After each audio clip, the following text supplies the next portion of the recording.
What's up guys? Today we're going to be looking at the DMT Duo Sharp dual-sided plated diamond sharpening stone. While this stone could potentially work well for very specific applications, I personally think that there are some problems with this design, as well as DMT's kind of complicated grit selection system, which in my opinion makes the entire Duo Sharp lineup in need of a revamp. And if you are looking at this stone, I'd highly recommend watching this whole video so that you don't end up spending money that you don't have to. Essentially, watch this and save some money. So with that being said, let's get started and talk about some of the issues that I have with this stone. Now this may not be a super big deal, but straight out of the box, the stone actually came damaged. Now I did buy this stone from Amazon and who knows where exactly it was damaged from.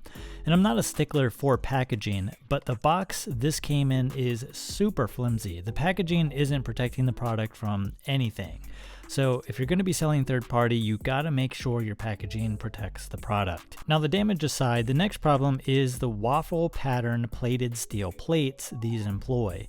While these are advertised as being perfectly flat, unfortunately they are not. Around each hole in the plate are raised portions where the blade actually makes contact. And because each hole has a raised lip around it, your blade only makes contact with those small portions of the stone. This wears away the diamonds in those areas, leaving the areas in between the holes completely untouched.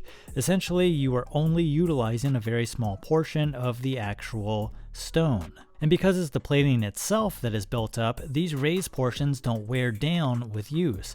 In fact, you can actually hear your knife hitting these as you're sharpening.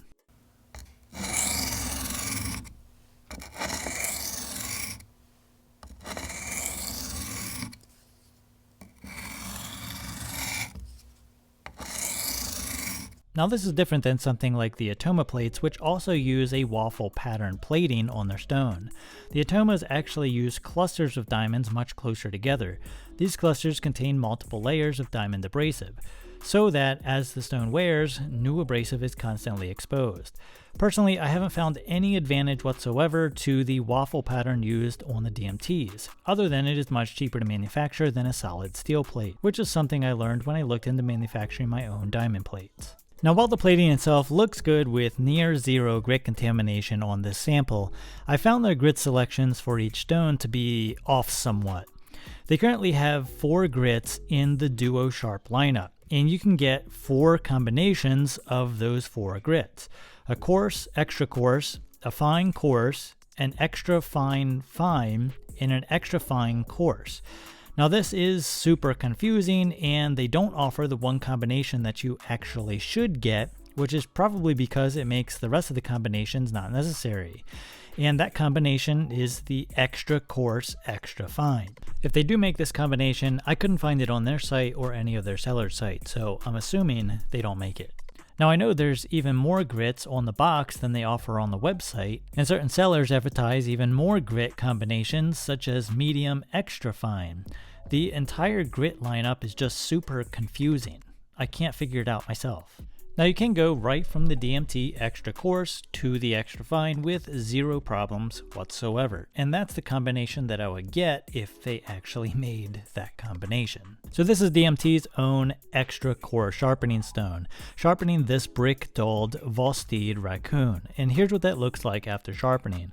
A nice coarse grit, perfect for profiling, initial apexing, and creating a burr. Now right from DMT's extra coarse grit stone to a 1200 grit stone, and in less than 60 seconds on the stone, here's the scratch pattern.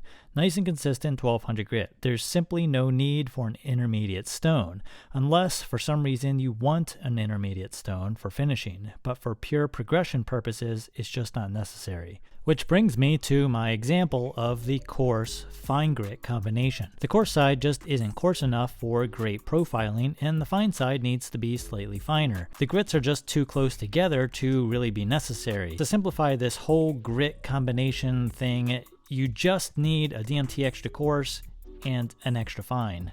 The rest aren't necessary. But if I did have to choose one, it would definitely be the extra fine coarse grit combination. All in all, these stones do indeed work. They are definitely not the best, but they are made in the USA if you do care about that. But personally, in terms of the duo sharp stones, I would stick to the DMT bench stone line instead. Get an extra coarse or an extra coarse and a DMT fine bench stone rather than the duo sharp setup here. You will spend a little bit more getting these two bench stones than the duo sharp line, and you don't get a base. However, I still think that these two stones are a much better value than the duo sharp with base. You can also get the exact grits you need rather than fussing around with sort of a lot of these intermediate grits. Anyway, I hope this review was helpful. I will leave links to all this stuff down below. I bought all of this stuff with my own money in this particular video. Thank you guys for watching, and we'll see you in the next one.